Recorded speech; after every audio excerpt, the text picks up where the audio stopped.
Hey, it's Brian. Welcome to the Economic Report. And today you're going to want to pay attention to this show because we're talking financial markets and make sure that we're understanding no matter where you are, no matter who you are, particularly if you're in the 45 to 65 range, the markets matter and they matter very much to you because they impact almost every aspect of your life.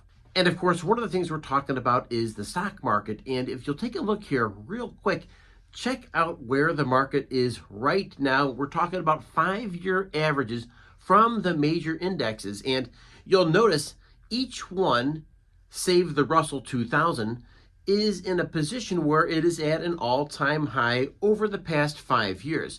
And you may ask yourself the question, great, is it a time to buy or is it a time to sell? And of course, the old saying is that fools rush in where angels fear to tread. We notice that when these markets get high in maybe overbought markets, then it oftentimes sets up an opportunity for a 10% correction. And markets correct on a regular basis, and I want to make sure that we're understanding that people timing the market on a regular basis tend to lose. They don't tend to win.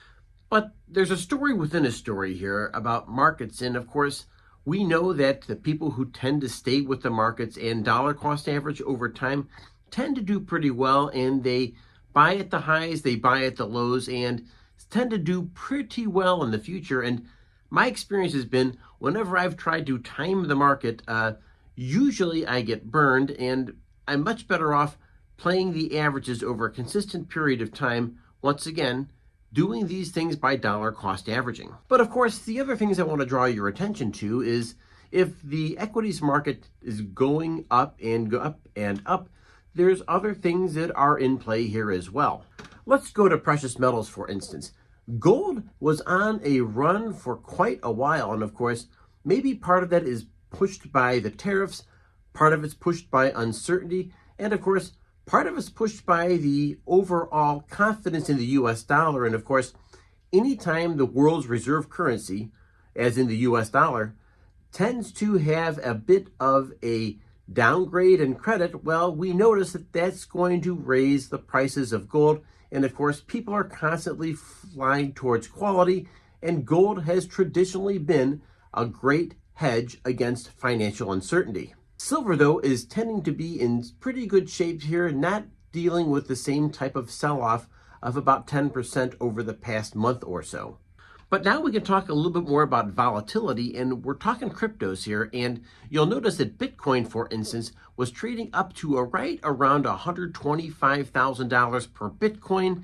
And you'll also notice that all of a sudden, it appears as though Bitcoin is selling off a little bit. Now, some people are saying this is the perfect buy opportunity, but there's another group of people saying that maybe, just maybe, Fed policy that comes out on Friday at Jackson Hole may have a completely different effect on the crypto market together. One of my consistent followers has commented to me on a regular basis saying that crypto is worth nothing, and maybe he has a point because he does a little bit of a deeper dive into crypto on a regular basis and says that what exactly is crypto, and if you can't hold crypto, you can't eat crypto, and you really can't exchange crypto for anything else of value, then what really crypto is maybe it's a wild speculation. Of course, here on the Economics Report, we do follow cryptocurrency because it does represent a completely different paradigm shift in the financial markets, specifically for transactions, for the blockchain, and of course for AI. So we aren't turning our back on it, but we are recognizing that there is a train of thought out there that says crypto doesn't have a lot of value. And of course, people are comparing cryptocurrency to tulip bulb mania.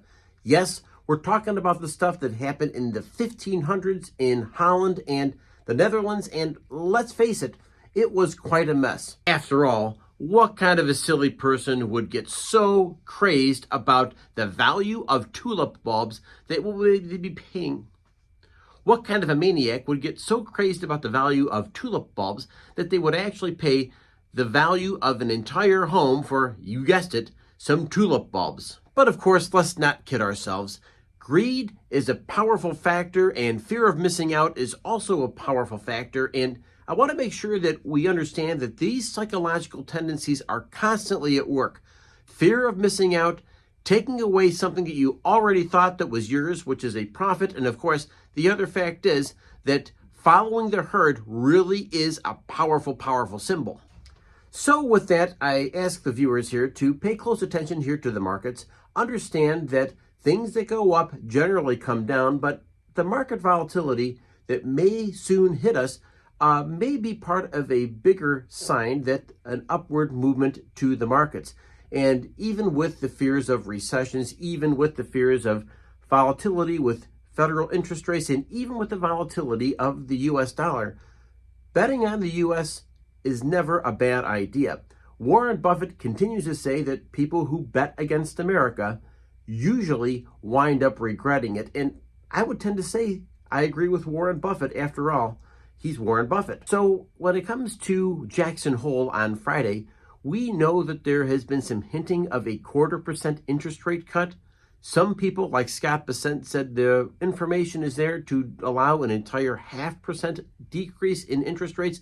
But the bottom line is this is something that we're going to have to wait and see on, or maybe a wild ride to the downside if the comments don't meet market expectations.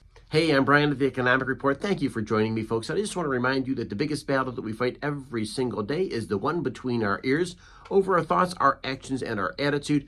And folks, make somebody's day, smile, say hello. It doesn't cost you a cent, and it makes the world a better place. Make sure you've liked and subscribed, and I'll catch you next video. Thanks for joining me.